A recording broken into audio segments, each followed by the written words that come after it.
अस्सलाम वालेकुम। कैसे हैं आप सब? अल्लाह आपको सेहत दे, तंदुरुस्ती दे, खुश रखे, आपकी तमाम मुश्किलात हल फरमाए। तो आज मैं बना रही हूँ कोकोनट बर्फ़ी और कोकोनट के लड्डू। खोपरे की बर्फ़ी, खोपरे के लड्डू मैं बना रही हूँ, जो बाज़ार से आपको बहुत महँगे मिलते हैं और आप लोग त्योहारों पर मँगाते हैं, घर पे खाते हैं। और आज आपको मैं इस तरह से बनाना सिखाऊँगी, जैसे आप हलवाई से लेते हैं, हलवाई से खरीदते हैं, उसी तरह का टेस्ट और उसी तरह का जो है मैं आपको सारी टिप और ट्रिक्स बताऊँगी कि ये कैसे बनाई जाती है। अक्सर लोगों से घर में ये परफ़ेक्ट मिठाई नहीं बनती है, तो आज खोपरे की मिठाई मैं आपको बनाना सिखाऊँगी 2 तरह से, 2 तरीकों से, एक ही मिक्सचर से। तो बहुत ही आसान और बहुत ही क्विक सी रेसिपी है। तो शुरू करते हैं इसको। बिस्मिल्लाहिर्रहमानिर्रहीम। मैंने लिए है एक कढ़ाई, कढ़ाई में मैंने 4 चम्मच ऑयल ले लिया है, आप घी भी ले सकते हैं, आप ऑयल भी ले सकते हैं। मैंने ऑयल लिया है 4 चम्मच, सिर्फ मैंने ऑयल लिया है, चम्मच जो खाने का होता है वो वाला चम्मच मैंने ऑयल लिया है। और ये 2 बड़े कप मैंने भर भर के खोपरा लिया है, पिसा हुआ खोपरा है ये। आप चाहे तो वो फ्रेश कोकोनट जो मिलता है बाज़ार में, उसका छिलका उतार कर उसको ग्राइंड करके पीस लें और फिर आप उसकी मिठाई बनाएं। तो मैंने 2 कप खोपरे का जो पिसा हुआ चूरा लिया है और उसको मैंने 4 चम्मच ऑयल में डाला है और मैंने हल्की आंच कर दी है। और अब मैं इसको जो है थोड़ा-सा भुनाई करूँगी खोपरे की। इसको जलाना या काला या ब्राउन कुछ भी नहीं करना है, कलर इसका हमें सेम ऐसा ही रखना है, वाइट ही। तो हम इसे मुसलसल चलाएँगे, 3 या 4 मिनट हमें इसको जस्ट पकाना है इस पे, फिर हम इसमें अपनी और चीज़ें ऐड करेंगे। तो ये देखें, इस तरह से मुसलसल चमचा चलाते हुए हमें इसको पकाना है। लगे ना नीचे से, काला ना हो, हल्की आंच पे पकाएं, बिल्कुल दरमियानी आंच पे पकाएं आप। फ्लेम को बिल्कुल हाई मत करें।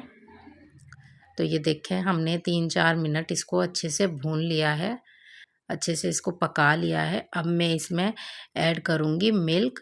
मिल्क मैंने आपने देखा है कि मैंने 2 बड़े कप जो है वो भर के कोकोनट का जो है बुरादा लिया है, उसको जो मैंने पकाया है। अब मैं 2.5 कप इसमें दूध ऐड करूँगी, उसी कप से मेजर करके आप दूध ऐड कीजिएगा।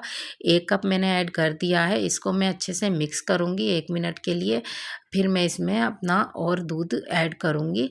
तो ये देखें, इस तरह से आप लोग इसको पहले अच्छे से मिक्स कर लें, इकट्ठा दूध मत डालिएगा, थोड़ा-थोड़ा करके डालना है हमें। तो अब मैं दूसरा एक और कप भर के इसमें डालूँगी दूध का।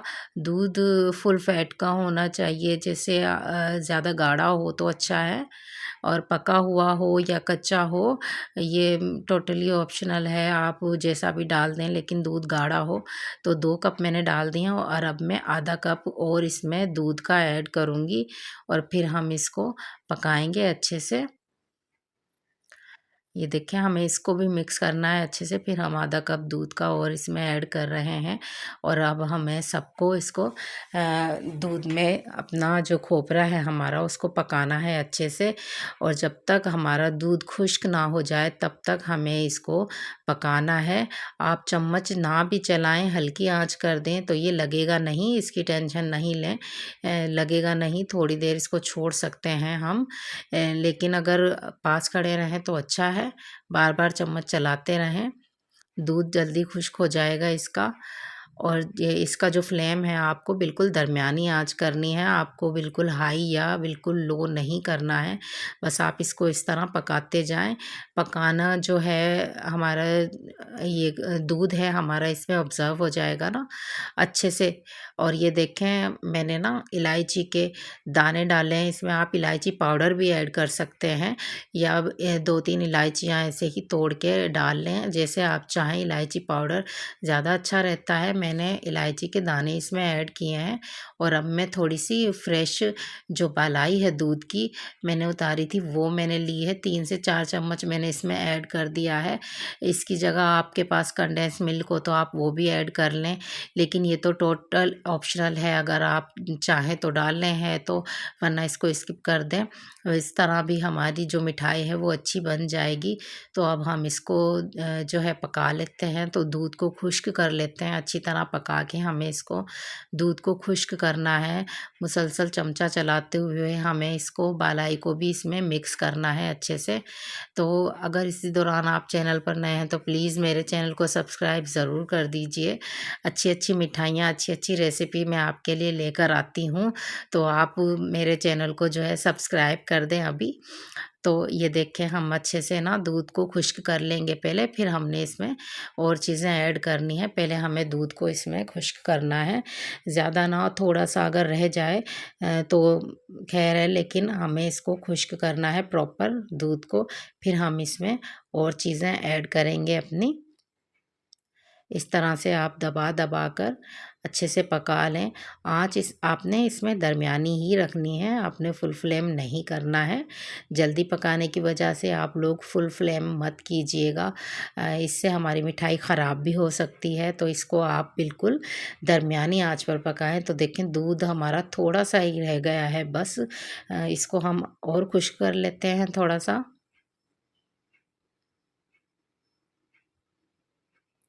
इस तरह से हमें इसको खुश्क करना है, पकाना है। चलें, अब हम इसमें चीनी ऐड कर देते हैं। तो 1 कप भर के मैंने चीनी लिया है।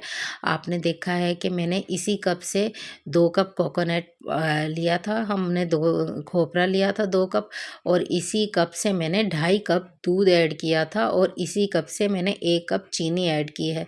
तो आप ये देख लीजिएगा कि आपको कितना डालना है और किस हिसाब से डालना है। मिठाई आपकी परफेक्ट बननी चाहिए। मैंने इसमें 1 कप चीनी डाल लिया, आप चाहें तो ज़्यादा भी डाल सकते हैं या इससे कम भी डाल सकते हैं। ज़्यादा आपको मीठा पसंद हो तो आप ज़्यादा डाल दें, अगर आपको कम मीठा पसंद हो तो इससे थोड़ी कम डाल दें। लेकिन मैंने ये जो आपको बताई है बिल्कुल परफेक्ट इसकी जो है कंसिस्टेंसी है। अगर आप इसी तरह से बनाएँगे तो आपकी मिठाई बहुत अच्छी बनेगी। इस तरह से आप लोग इसको भी खुश्क कर लें। तो ये मैंने 1 चम्मच भर के मिल्क पाउडर लिया है, ये मैं इसमें ऐड कर दूँगी। इसका बहुत अच्छा खोए जैसा फ्लेवर आता है हमारी खोपरे की मिठाई में।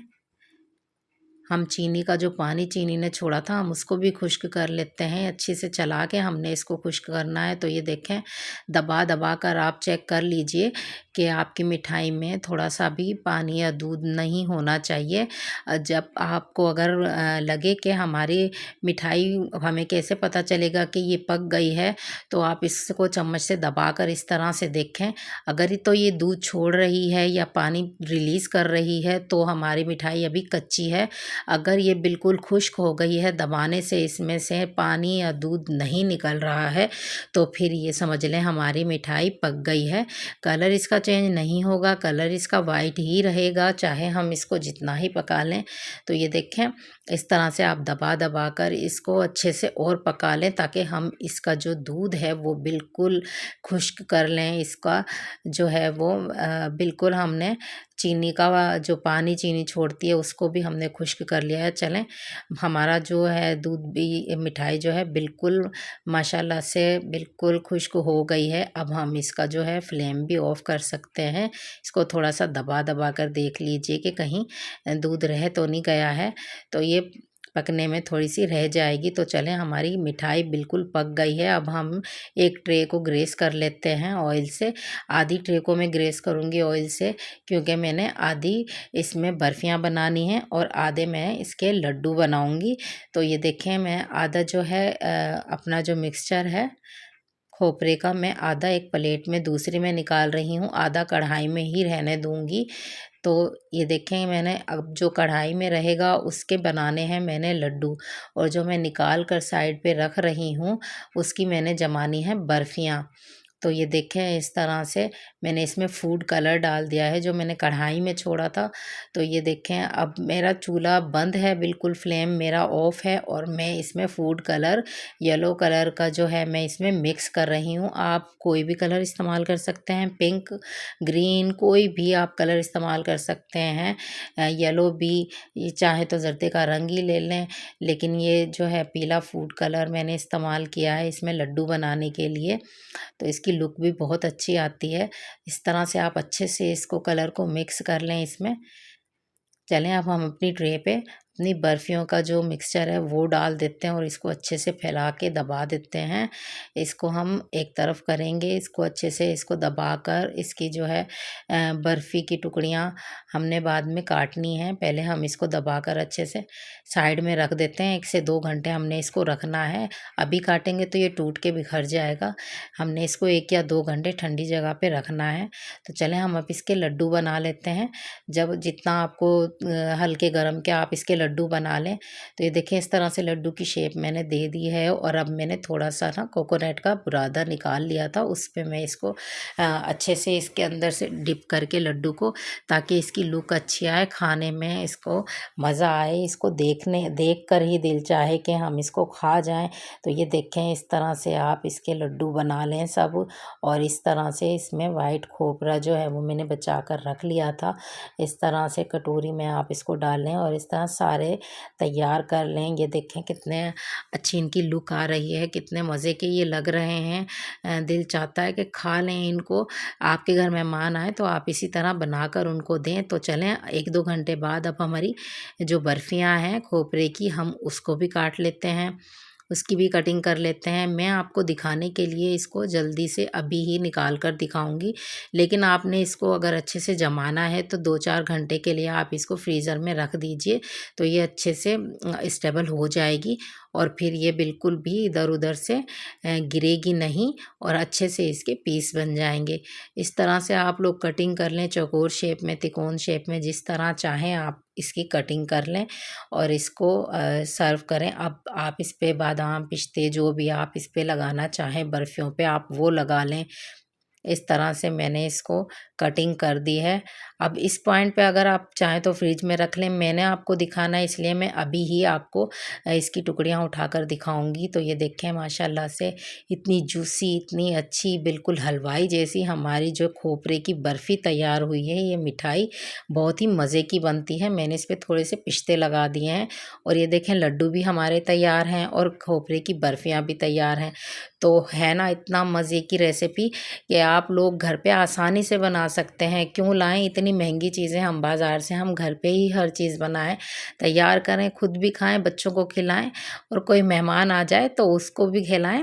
मेहमान आपकी वाह-वाह करेगा, तो आप ये ज़रूर बना कर खिलाइएगा मेहमानों को। देखें कितनी मज़े की लग रही है, देखने में ही डिलीशियस लग रही है।